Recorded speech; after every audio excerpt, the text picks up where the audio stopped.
I think it is obvious that the government of India made a fundamental error in thinking that they could engage in supporting criminal activity against Canadians here on Canadian soil, whether it be murders or extortion or other violent acts.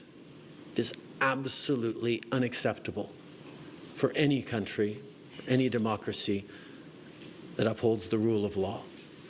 That is why we have taken such significant measures, why the RCMP chose to come out today and disrupt the pattern of Indian diplomats collecting through questionable and illegal means information on Canadian citizens that were then fed to criminal organizations that would then take violent actions from extortion to murder against Canadians.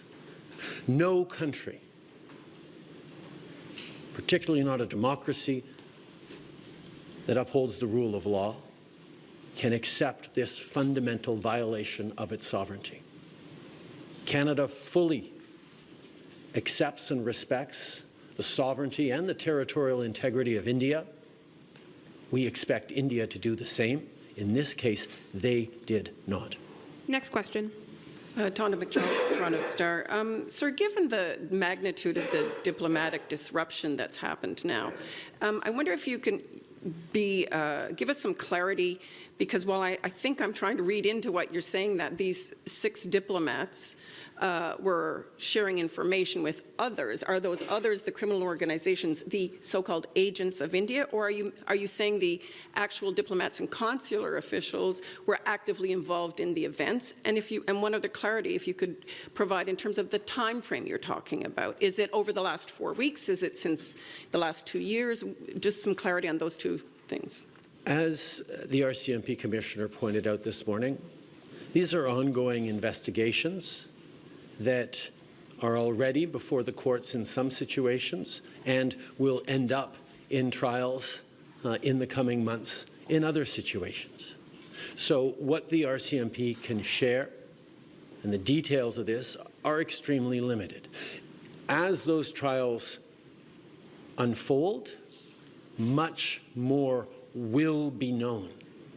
The decision to inform Canadians right now by the RCMP is aimed at keeping Canadians safe, at disrupting this pattern of behavior that these Indian diplomats have been involved in, and ensuring that Canadians can feel safer, knowing that the RCMP is extremely active in these investigations and in following up on these criminal activities.